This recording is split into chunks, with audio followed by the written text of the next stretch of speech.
Zonja dhe zotrinj, mirëmbrëma, ndër të tjera në edicionin qendror të lajmeve do të ndihni në një aksion që po vazhdon ende në fshatrat e Vlorës. Autoritetet kapën sasinë më të madhe të hashashit të magazinuar. Sipas të dhënave, mbi 15 ton drogë u gjendën në llakatun të Vlorës. 9 persona u arrestuan, mes tyre dhe 2 polic, po sot policia kapi edhe një skaf dhe 1.3 ton hashash në kavaj. Ministri i Brendshëm Dritan Demira i thot se aksionet anti-hashash do të vazhdojnë. Ai lavdëron punën e mirë të policisë dhe thot për Top Channel se në 50 ditët e punës së tij si ministër teknik janë kapur 30 ton hashash, gjysma vetëm sot, janë azgjesuar 20.000 bim të reja dhe janë kapur 10 skafe. Shefi i emergjencave civile Shemsi Premçi tha për Top Channel se 80% e vendit ndodhet në rrezikun e zjarreve. Zoti Premçi tregon se në shumë zona zjarret janë të qëllimshme dhe kërkon kapjen e autorëve, si dhe ankohet se bashkitë nuk angazhohen siç duhet për t'i bërë ballë situatës. Mirëmbrëma të gjithëve, gjithashtu në këtë edicion informativ do të ndiqni qeverisja e re do të jetë një koalicion me njerëzit, tha sot kryeministri Rama në takimet e dëgjesave publike. Rama shpjegoi se do të ndërtohet një platformë ku të gjithë ata që duan të marrin pjesë në bashkëqeverisje do të mund të regjistrohen dhe do të kenë akses në të gjithë procesin politik bërës. Lulzim Basha tha se nëse ai zgjidhet kryetari i Partisë Demokratike nuk do të ketë në asnjë rast koalicion me Edi Ramën. Basha e quajti Edi Ramën armik të zgjedhjeve të lira dhe të ndershme. S'ka asnjë shans, asnjë lloj bashkëpunimi politik apo koalicioni. I vetmi shans është përballja, tha Basha. Ambasadori turk në Tiranë kërkoi nga Shqipëria të bëjë kujdes nga organizata FETO për shtetin turk. Kjo organizatë është përgjegjëse për grushtin e shtetit që ndodhi në mesin e korrikut të vitit kaluar. Ambasadori tha se shteti turk ka bashkëpunim të mirë me institucionet shqiptare në këtë drejtim.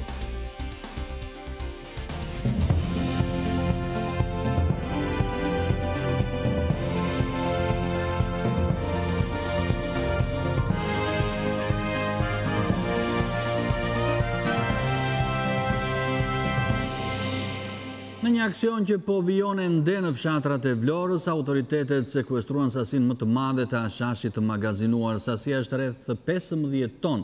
Aksioni është në vazhdim, ndërsa janë arrestuar disa persona mes tyre dhe punonjës policie. Në fshatin me sasinë rekord të drogës ishte gazetari Eni Ferhati. Fshati Llakatund, ku kap sasia rekord e kanabesit, ndodhet 12 kilometra në periferi të qytetit të Vlorës. Këtë të premte, ky fshat u zgjua në rrethimin e 150 forcave policore, të cilët zhvilluan një operacion masiv, ku edhe pse ende nuk ka përfunduar peshimi, për llogaritë të jenë sekuestruar rreth 15 ton hashash.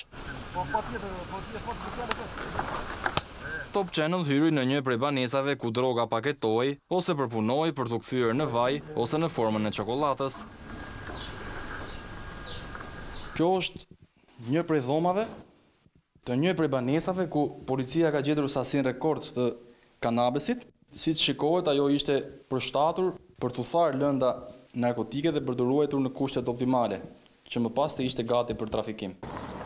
Në pranë ka përfunduar 9 persona, nga të cilët 2 punonjës policie të zonës dhe kryeplaku i fshatit.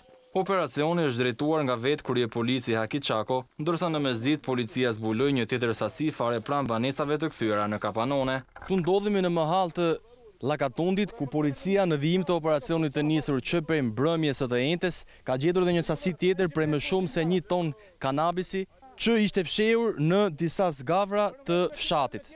Policia gjithashtu ka sekuestruar 5 armë zjarri automatike si dhe 4 automjete në fshatin Trithas, ndërsa në oborrin e banesës së inspektorit të policisë Lirim Lamaj u gjetën të mbylla edhe 270 bim kanabisi.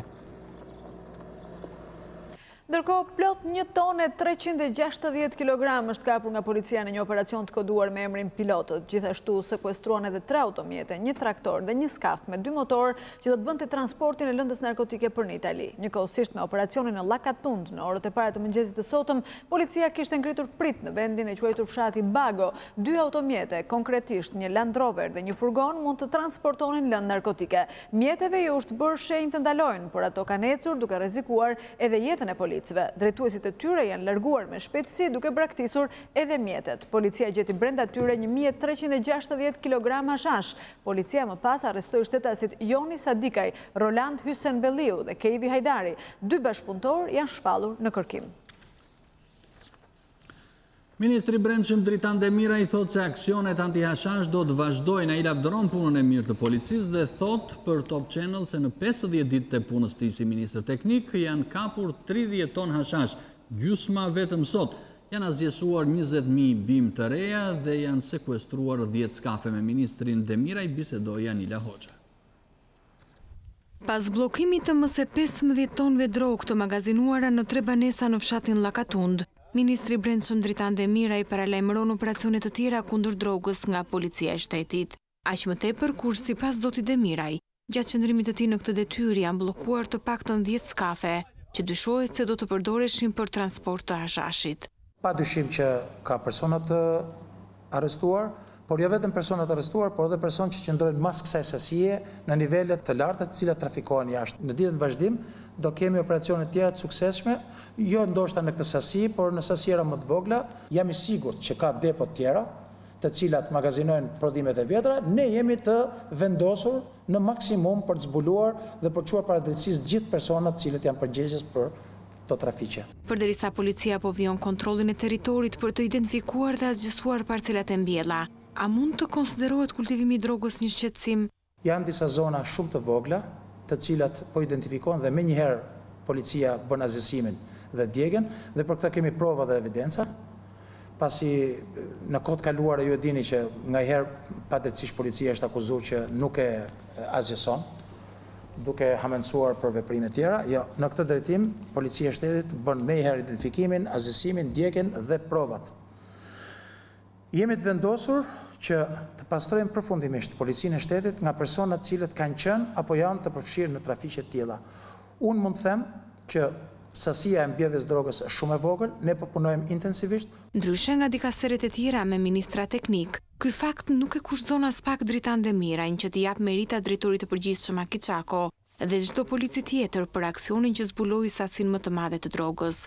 Gjej rastin t'i falenderoj që nga drejtori i përgjithshëm i policisë, angazhimin e gjithë strukturave të policisë së rendit dhe të gjithë efektivat të cilat kanë qenë të përfshirë në këtë operacion. Ky është Top Channel. Kryeministri Rama foli sot për samitin e Triestes, duke i quajtur marrëzi dhe broçkulla deklarimet për krijimin e një Jugosllavie të re. Rama tha se projekti është tërësisht europian. Rama tregoi dhe projektet që do ta çojnë rritjen ekonomike të Shqipërisë në 5%. Vendimi i samitit të Triestes për të krijuar në Ballkanin Perëndimor një zonë të përbashkët ekonomike u komentua si një përpjekje për të rikthyer ish Jugoslavinë, por kryeministri Edi Rama e kundërshtoi këtë tezë me argumentin se realizimi i projekteve në infrastrukturë dhe energjetik do ta bëjë Ballkanin një treg më tërheqës ekonomik. Projekti është thelbësisht një projekt evropian, nuk ka broçkull më të madhe për të evidentuar si kulmi i marrëzisë në interpretimin e këtij projekti sesa broçkulla e rikrijimit të Jugosllavisë. Në samitin e Triestes, Shqipërisë u miratua financimi përgatitjes së 5 projekteve, që sipas procedurave europiane do të fillojnë të realizohen disa vite më vonë, bashkë me projektin e vet 4 vjeçar për investimin e $1 miliard, me disa projekte të rëndësishme infrastrukturore, kryeministri Rama ka një objektiv të rëndësishëm ekonomik. Këto të gjitha përbëjnë një kornizë optimiste, edhe në kuadrin e ambicjes tonë për të arritur brenda mandatit të ri ekonominë mbi 5%, duke bërë të mundur që impakti i rritjes ekonomike të ndjehet në të gjitha shtresat e popullsisë. Por fokusi i Brukselit tek stabiliteti ekonomik në Ballkan ka lënë disi në hije perspektivën e zgjerimit. Kryeministri Rama ishte dyshues se Shqipëria mund të mos hap këtë vit negociatat, edhe pse siç tha ai, e realizoi kërkesën për ligjin e vettingut. Për sa na takon, ne i kemi kryer detyrat tona, edhe zgjedhjet që sapo përfunduan janë konsideruar si një histori suksesi, kështu që i takon Bashkimit Evropian të mbajë fjalën. Ne i kemi kryer detyrat tona. Natyrisht Bashkimi Evropian mund të vazhdojë të bëjë atë që bën zakonisht kur kërkon të shikojë gishtin ndërkohë që gishti tregon hënën dhe të nxjerrë gjëra të reja. Por ne jemi gati për të hapur negociatat. Por çfarë parashikon zona ekonomike ballkanike? Lehtësi për bizneset për të vepruar në të gjitha shtetet. Bankat, transporti apo shoqëritë e sigurimeve përfitojnë të parat, por edhe njohja e profesionistëve dhe lejimi i tyre për të punuar njësoj në të gjithë hapësirën e re ekonomike. Projekti synon hapjen e 80.000 vendeve të reja të punës.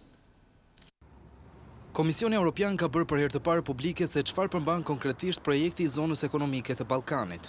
Përmes një memoje zyrtare, Komisioni sqaron se zona do të bazohet në 4 shtylla, që janë tregtia, investimet, lëvizja e lirë dhe tregu digjital. Në lidhje me tregtinë, zona e përbashkët ekonomike parashikon zgjerimin e marrëveshjes CEFTA, duke përfshirë edhe tregtinë e shërbimeve. Kjo nënkupton që kompanitë e shërbimeve si bankat, shoqëritë e sigurimeve apo ato të transportit të mund të lëvizin dhe ofrojnë shërbimet e tyre lirshëm në çdo vend të rajonit. Pas tregtisë, kolona e dytë e zonës ekonomike do të jenë investimet. 6 shtetet e Ballkanit Perëndimor do të bien dakord të krijojnë një agjendë të përbashkët investimesh, ku përfshihet shkëmbimi i informacionit dhe harmonizimi i politikave investuese. Pika e tretë, ajo që parashikon lëvizjen e lirë prek drejt për drejt qytetarët. Vendet do të bien dakord të heqin çdo barrierë për lëvizjen e lirë të profesionistëve përmes njohjes së përbashkët të kualifikimeve profesionale. Kjo nënkupton se një dentist shqiptar mund të ofrojë shërbimet në Beograd apo Anasjeltas. Dimensioni i fundit i projektit është ai digjital. Ky dimension përfshin marrëveshje për shërbimet roaming dhe ato të ofrimit të internetit. Ai parashikon protokolle për sigurinë kibernetike, mbrojtjen e të dhënave dhe do të adresojë nevojat që kanë vendet e rajonit për aftësi në fushën digjitale. Sipas Komisionit Evropian, zona e përbashkët do të krijojë 80.000 vende të reja pune në rajon dhe do të nxjisë rritjen ekonomike. The Economist ka komentuar rezultatet e samitit të Triestes. Gazeta britanike thotë se shpresa për integrim që ju dha vendeve të Ballkanit në vitin 2003 është duke u venitur. Ajo e quan zonën e re ekonomike një dhomë pritje.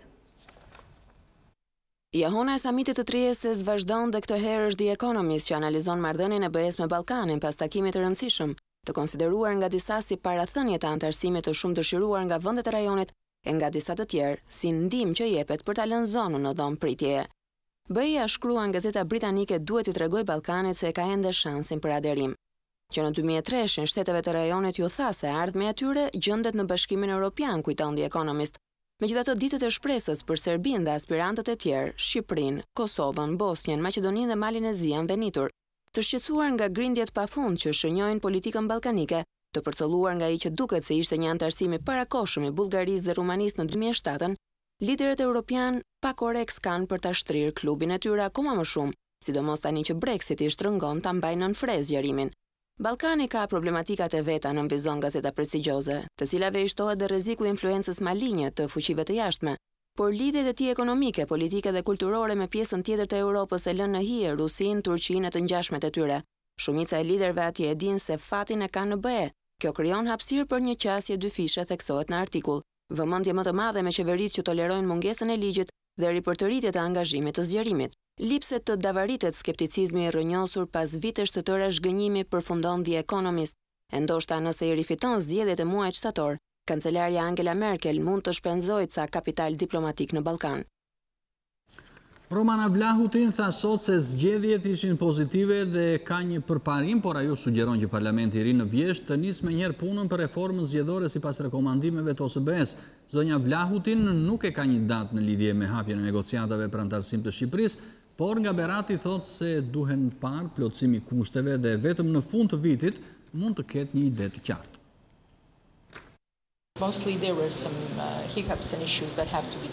Në zgjedhje pati disa çështje të vogla të cilat u zgjidhen dhe pas 2 muajsh do të jetë raporti përfundimtar i OSBE dhe ODIR që do të flasë për zgjedhjet dhe si kanë shkuar ato.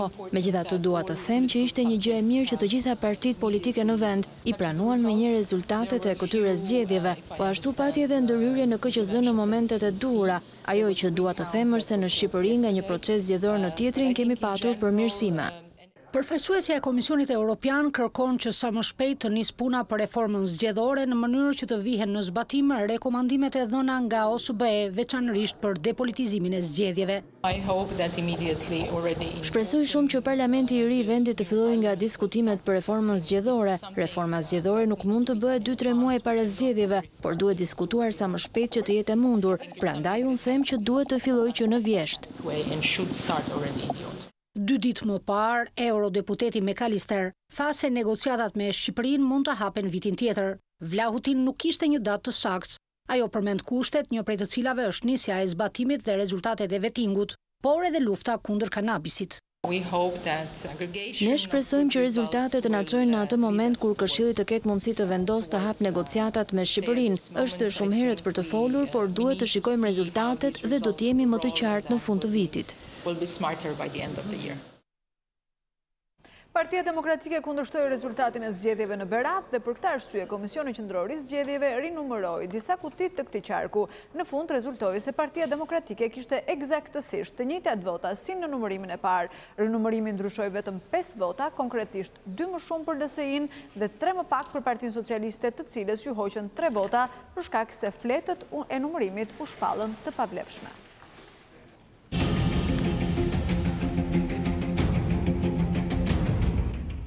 Kryeministri tha se qeverisja e re do t'jetë në koalicion me qytetarët. Ai shpjegoi se do të ndërtohet një platformë ku të gjithë ata që duan të marrin pjesë në bashkëqeverisje do të mund të regjistrohen dhe do të kenë akses në të gjithë procesin politik bërës. Mandati i dytë i qeverisë Rama do të jetë një koalicion me njerëzit dhe kjo do të realizohet sipas kryeministrit përmes një platforme ku kushdo mund të marrë pjesë.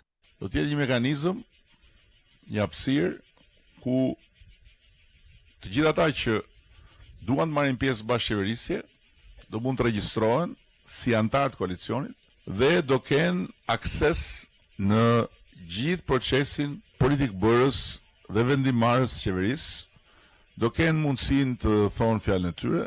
Në dëgjesën publike me banorët e Librazhdit, Rama tha se edhe ata që nuk janë pjesë e këtij koalicioni mund të kenë akses në platformë për të ngritur problemet e tyre me shtetin. Platforma nuk do jetë një Facebook ku secili bën muhabet në vet edhe kaq. Po do jetë një mekanizëm pas cilit do të jetë një ushtri e tërë me njerëz të qeverisë që do ndjekin çdo ankesë, çdo kërkesë, çdo problem deri në fund. Reforma në administratë do të jetë e thellë sipas Ramës. Kryeministri foli dhe për listën me emrat e denoncuar në Facebookun e tij. Ajo listë është thjesht nga komentet e njerëzve, komentet ishin aty. Është thjesht një përmbledhje. Nuk është as listë për të nxjerrë të këqit, as listë për të dënuar, as listë për të ndjekur administrativisht fare. Është thjesht një përmbledhje e emrave që janë përmendur nga njerëzit që kanë komentuar. Njerëzit që kanë komentuar kanë qenë njerëz siç janë në Facebook, janë njerëz real, janë njerëz që mqifen mas profileve të tjerëve, po mekanizmi që ndërtojmë nuk do jetë ky. Do jetë kështu. Mekanizmi do jetë i qartë, transparent dhe gjithkush që do të ngrejë problem do jetë me identitet në vetë, do thotë jam unë, antar i koalicionit. Kur gara brenda në Partinë Demokratike po shkon drejt fundit, dy kandidatët e vetëm, Lulzim Basha dhe Eduard Selami, ishin në takim me demokratët e Tropojës dhe ata të Hasit. Basha e quajti Edi Ramën armik të zgjedhjeve të lira dhe të ndershme, ai tha se s'ka asnjë shans lloj bashkëpunimi politik apo koalicioni me Edi Ramën, i vetmi shans është përballja dhe fitoria përmes përballjes, tha ai. Në takimin me demokratët gjaturit për kreun e Partisë Demokratike, Lulzim Basha u ndal për herë të parë tek zërat mbi një koalicion të mundshëm me Partinë Socialiste. Marrëveshja 18 majit na diktoi provën nën presionin ndërkombëtar me Edi Ramën kryeminist. Prova dështoi. Ajo që ne kishim thënë u provua. Nuk ka zgjedhje me Edi Ramën kryeminist. Është armik i zgjedhjeve të lira të ndershme. Kur flas për përballje totale për zgjedhje të lira të ndershme, sigurisht që s'ka asnjë shans për asnjë lloj bashkëpunimi politik apo koalicioni me Edi Ramën. Në Kukës, Hase, Tropoj, Basha u cilsoi demokratëve zotimin për të pasur parasysh çdo njërin gjatë drejtimit të tij. Ju siguroj që do të vazhdoj t'ju shërbej me sakrificë totale çdo sekond të drejtimit tim, duke luftuar me ju dhe për çdo demokrat dhe për çdo shqiptar, me gjithë demokratët e bashkuar. Ndërsa rivali i tij për zgjedhjet në parti Eduard Selami u ndal tek zgjerimi i Partisë Demokratike dhe rikthimi i marrëdhënieve të mira me ndërkombëtarët. Hajtë hapim dialog sinqert, edhe me pjesën tjetër të grupeve të tjera shoqërisë, me qytetarët, që ta shtojmë të kthehemi në Parti Popullore, jo vetëm thjesht e qendrës së djathtë, por edhe më gjerë.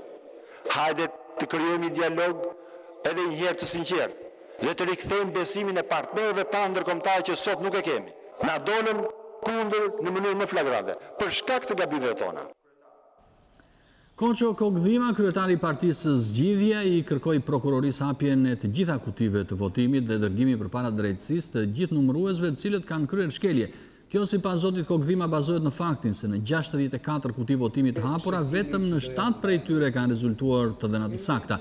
Zoti Kogdhima deklaroi se është bërë një masakër elektorale me votat. Partia Zgjidhja, deklaroi zoti Kogdhima, e kishte parashikuar këtë masakër elektorale. Zgjidhja kishte të drejtë që i ftoi të gjitha partitë të mos shkojnë në këto zgjedhje me këtë infrastrukturë ku votat i numëron Rilindja dhe Partia Demokratike, tha ai. Ai akuzoi dhe kryeministrin Edi Rama dhe liderin e opozitës Lulzim Basha se kanë vjedhur vota në 25 qershor.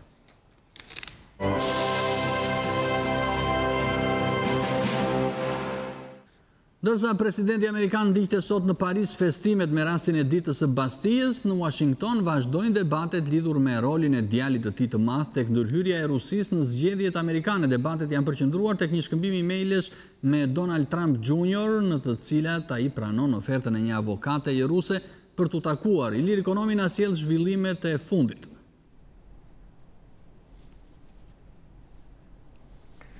Po Elir, fjala është për një takim në qershor vitin e kaluar, kur Donald Trump sapo kishte fituar emërimin e Partisë Republikane si kandidat për president. Në këtë takim me një avokate ruse që ju përmendët, ajo i ofron djalit të presidentit, djalit të madh të presidentit, të jap informacione që dëmtonin fushatën e rivales Hillary Clinton, dhe sipas emailave të publikuara, ai është shprehur se do t'i pranonte me qef informacione të tilla, pra djali presidentit. Dhe kjo çështje po rrihet Ilir papushim nga disa prej mediave kryesore këtu, si dhe nga ligjvënësit demokrat, që po kërkojnë gjithashtu që zotit Jared Kushner, këshilltari i afërt i presidentit dhe dhëndër i tij, të hiqet leja për të marrë informacione të klasifikuara. Edhe disa republikan kanë thënë se do të ishte në interesin e presidentit që ai t'i largojë të gjithë fëmijët e tij nga shtëpia e bardhë, duke përfshirë edhe dhëndrin e tij, 36 vjeçarin Kushner, i cili është martuar me vajzën e madhe të presidentit Ivankën. Kryetari i Komisionit Juridik të Senatit, republikani Charles Grassley, i dërgoi një letër djalit presidentit ku i kërkon që të dëshmojë për takimin me juristen ruse, që sipas disa informacioneve del se ka patur lidhje me qeverinë e Rusisë. Rreth çështjes së takimit të djalit presidentit me juristen, vazhdimisht këtu rrjedhin informacione, të cilat është e paqartë në fakt se nga kanë burimin, por ato i dërgohen disa prej mediave kryesore, sidomos gazetës New York Times, e cila i publikon, dhe çdo herë që dalin informacione të tilla, debati këtu merr hovë. Shtëpia e bardhë është përpjekur ta mbajë gjendjen nën kontroll, dhe vetë presidenti Trump ka dhënë për këtë qëllim 2 intervista para se të nisej për në Francë, madje edhe dje në një konferencë shtypi në Paris, ai përsëriti se takimi i djalit të tij me avokate ruse është egzageruar nga media. Në momentet që po flasim, kësaj historie i është shtuar edhe një element tjetër, sipas agjencisë lajmeve Associated Press, na del se në takimin e Trump Jr. me avokaten ruse ka qenë i pranishëm edhe një lobist ruso-amerikan me emrin Rinat Akhmetshin, që thuhet se ka patur lidhje me agjencitë ruse të zbulimit. Dhe ky element Ilir i ka shtuar akuzat që thonë se takimi, pra takimi që ju përmendët në fillim, ka qenë pjesë e përpjekjeve të qeverisë ruse për të ndihmuar zotin Donald Trump të fitonte garën për në shtëpinë e bardhë. Ilir Ekonomi, të falenderoj për këto informacione. Një 35 vjeçar punonjës i Bashkisë së Shkodrës humbi jetën ndërsa po punonte për pastrimin e rrjetit të kanalizimeve të qytetit. Ai u asfiksua në një puset ndërsa 2 kolegët e tij mundën të shpëtojnë. Policia shoqëroi drejtuesin e usjellësit të qytetit dhe inxhinierët.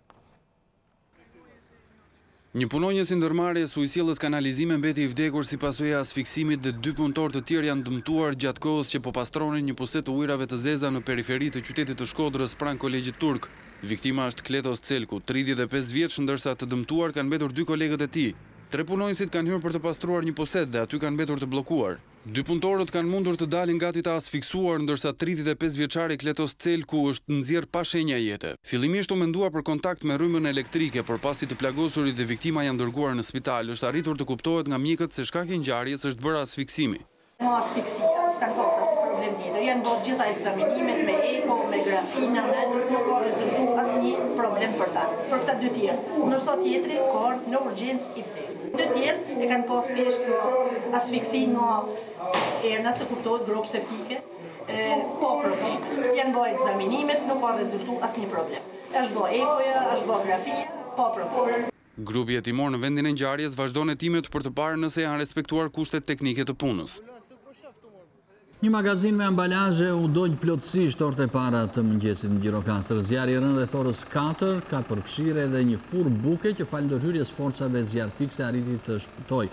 Shkaki i zjarrit ishte pakujdesia e punonjësit të furrës. Ndërhyrja në kohë e zjarr fiksëve ndihmoi në shmangjen e zjarrit në magazinat e tjera dhe në kamionët e parkuar rreth vendit të ngjarjes. Një automjet tip Jaguar mori flak në lëvizje në Durrës. Ngjarja ndodhi rreth orës 15:10 minuta në lagjen nr. 4 të qytetit dhe mjeti në pronësi të shtetasit Skerdi Bello është djegur në pjesën e përparme. Nga deklarimi paraprak i Bellos, kandidat për deputeti LSI-s në zgjedhjet e fundit në Durrës, rezulton se mjeti sapo kishte dalë nga servisi. Duke ecur, shoferi konstatoi se ishte mbi nxehur motori dhe më pas ka marrë flak në pjesën e përparme të tij. Policia thotë paraprakisht se dyshon për ngjarje aksidentale. Shefi i emergjencave civile Shemsi Premçi tha për Top Channel se 80% e teritorit të vendit ndodhet në rrezikun e zjarreve. Zoti Premçi tregon se në shumë zona zjarret janë të qëllimshme dhe kërkon kapjen e autorëve si dhe ankohet se bashkitë nuk angazhohen sa ç'duhet për t'i bërë ballë situatës. Lira Burgia bisedoi me shefin e emergjencave civile. Prej 20 ditësh, harta digjitale që tregon se sa përqind e teritorit shqiptar ka riskun të përfshihet nga zjarret tregon se mbi 80% e vendit gjendet në rrezik. Kreu i emergjencave civile thotë se vetëm gjatë 24 orëve të fundit ka patur 3 raste që kanë kërkuar ndërhyrjen nga ajri në Berat, Konispol dhe Bulqiz. Por Shemsi Premçi kërkon më shumë angazhim nga pushteti vendor për të mos lejuar riaktivizimin e vatrave të zjarrit, si rasti më i fundit në Berat. Edhe pse u fik zjarri që nga ora 5 deri në orën 7 në kurorën e gjelbër të qytetit të Beratit të lagjes Goric, është riaktivizuar, gjë për të cilën bëjmë apel gjithë pushtetit vendor, kryesisht strukturave të shërbimit zjarrfiks që pas fikjes zjarrit me helikopter, perimetri i zjarrit duhet përpunuar hollësisht me çanta shpine me ujë ose pompa shpine dhe me lopata në mënyrë që të izolohet perimetri që të mos riaktivizohet zjarri. Kreu i emergjencave kërkon po ashtu intensifikimin e kontrollit për kapjen e zjarrvënësve. Duhet angazhohet gjithë strukturat e policisë dhe të prokurisë për të hetuar dhe për të ndëshkuar këto njerëz në këtë periudhë pasi me të vërtetë zjarri kërcënon Shqipërinë. Në mbledhjen e fundit të emergjencave, ju kërkua pushtetit vendor të informojë në kohë reale lidhur me zjarret që shfaqen, ndërsa 2 helikopter të Ministrisë së Mbrojtjes do të patrullojnë të gjithë territorin për të raportuar mbi vatrat e zjarrit. Studentët e arkitekturës në Tiranë prezantuan projektet e tyre për Tiranën policentrike. Në ambientet e piramidës në Tiranë janë prezantuar disa nga projektet e studentëve të arkitekturës se si mund të zhvillohet kryeqyteti në vitet e ardhshme. I pranishëm ishte edhe kreu i bashkisë që vlerësoi idetë e tyre dhe i cilësoi arkitektët si artist provokativ, për sa kohë veprat e tyre shkaktojnë reaksion në shoqëri. Një produkt arkitekture nuk është vetëm një koleksion llaçi, tullash, metali dhe pjesësh përbërëse të ngurta që prodhojnë një objekt. Në thelb provokojnë shoqërinë. Çdo projekt arkitekturor Tavelia i shoqërohet me kundërshti në fillim dhe kjo nuk ndodh vetëm në Tiranë. Teksa lexoj historinë e Italisë, se çfarë bëi për shumë prej pjacave që sot ti shikon Itali dhe thua s'ka mundësi njerëzit të kenë protestuar për këtë, po ja kështu ka ndodhur. Ndaj çdo investime cilësoj si vendim të guximshëm që ndihmon për të ecur përpara. Nëse do të ketë propozime të guximshme, ne do t'i komplementojmë me vendime të guximshme që nuk kupton jo vetëm vendimi politik për të bërë diçka, edhe për të ndërmarrë një hap, po sigurisht edhe vendimin tjetër të rëndësishëm për të financuar një drejtim caktuar që të gjithë bashkë do mendojmë që është mënyra më e mirë për të ecur përpara. Velia ju ndal edhe tek çështja e lejeve të ndërtimit. Shoh shumë njerëz që gabimisht mendojnë që janë ndërtimet me leje problemi. Po unë si kryetar bashkie them s'është kështu. Në Tiranë janë problem ndërtimet pa leje. Ne si bashki ndërtime me leje kemi dhënë 16. Ndërtime pa leje në Tiranë kanë 160.000. Këtë si do adresojmë. Për Veliajn, zgjidhja për zhvillimin e ardhshëm të kryeqytetit është krijimi i Tiranës policentrike. Libri i filozofit britanik Roger Scruton është publikuar në gjuhën shqipe me një hyrje introduktive të avokat Spartak Gjelës.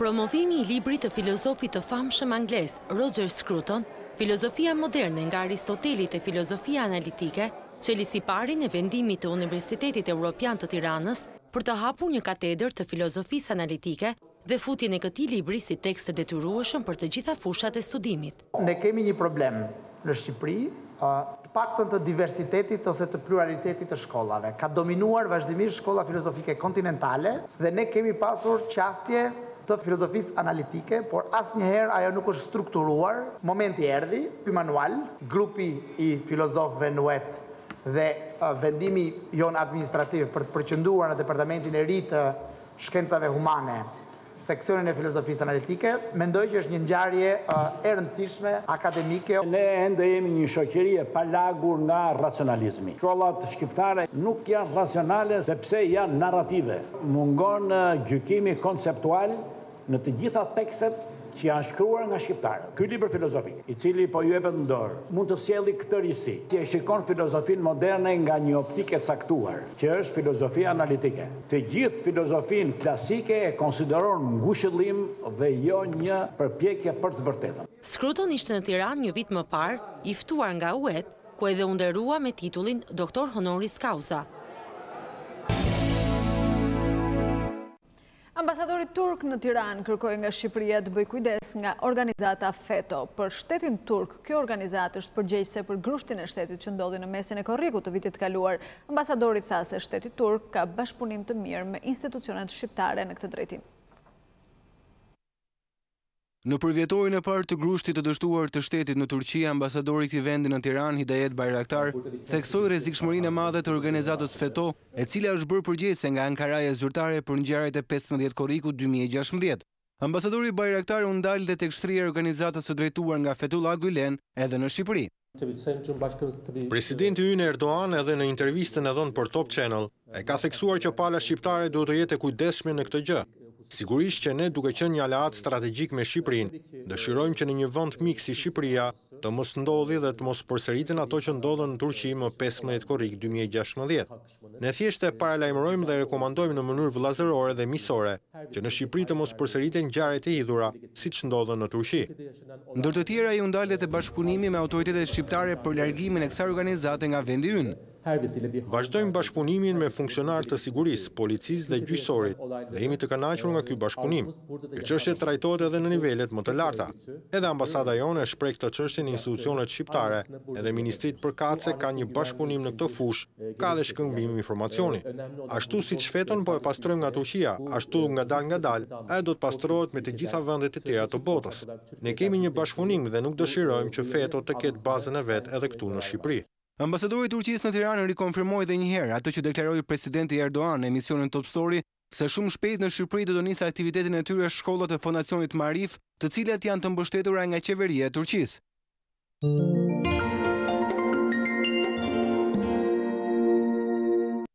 Asgjë sikur dielli, grupi i njohur muzikor festoi dje 20 vjetorin e krijimit të tij me një koncert në Tiranë.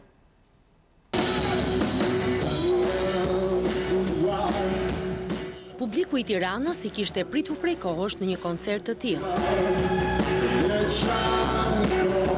Dhe ata erdhën me një koncert shumë të veçantë për të kremtuar 20 vjetorin e krijimit të tyre, për të gjithë fansat që bashkë me ta festuan për 1 orë e 30 minuta ditëlindjen e tyre të 20. Një album i ri ishte dhurata e grupit, album të cilin e kanë titulluar 356 e jem në nder të një grupi nga Tirana, sepse për ta Tirana dhe Prishtina janë një. 356 është grupi, një grup shumë i talentuar i Tiranës, një karrierë mendoj shumë me muzikë shumë interesante dhe na i morëm ata me na mbështet në hapjen e koncertit. Kështu që lidhem edhe me një grup Tiranës edhe që më bëm për mbledh sa më shumë koncertin. Këtë ngjarje të shënuar në karrierën e tyre, djemtë e grupit e kanë shoqëruar me ekspozitën ku përmbledhet rrugëtimi i tyre muzikor. E kanë titulluar Kur e di që nuk di, për të treguar se edhe pse shumë vite në muzikë, modestia është ajo që i ka shoqëruar kurdoherë. Titulli i këngës 2 që kemi përdorur në albumin e parë, edhe mendoj se kjo në farë mënyrë e shpreh në farë modestie tonë që kemi marrë gjithkohës gjatë 20 vjetëve, dhe mendoj me çujt ekspozitën me këtë titull. Të gjitha dhuruesit e muzikës së tyre mund të vizitojnë ekspozitën që do të qëndrojë e hapur edhe për gjatë javës në vijim në Muzeun Historik Kombëtar. Kjo pra ishte gjithçka për këtë edicion informativ. Ju falenderoj që na ndoqët. Mirupafshim.